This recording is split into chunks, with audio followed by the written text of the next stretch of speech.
మధ్యాహ్నం భోజనం చేసిన తర్వాత పడుకుంటే అందరూ బరువు పెరుగుతాం, బొజ్జొస్తుంది, చెడు అనుకుంటున్నారు కదా. అసలు తప్పు. మధ్యాహ్నం భోంచేశాక మీరు పడుకుంటే ఎన్ని లాభాలో మీకు. ఈ మాట అనేసరికి మీరు ఎగిరి గంతేస్తారు. నిజంగా అబ్బా అంత మంచిదా అని. నిజమండి. అసలు మధ్యాహ్నం తిని పడుకున్నందుకు మీరు లావు అవ్వరండి.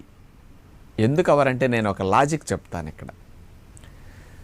మీరు ఉదయం తిన్నారు టిఫిను, దాని ద్వారా కొంత శక్తి వస్తుంది, ఒక 500, 400, 600 శక్తి. మీరు మధ్యాహ్నం వరకు పని చేసుకున్నారు కాబట్టి అది ఖర్చు అయిపోతుంది, అది కొవ్వుగా మారటానికి మిగిలిలా.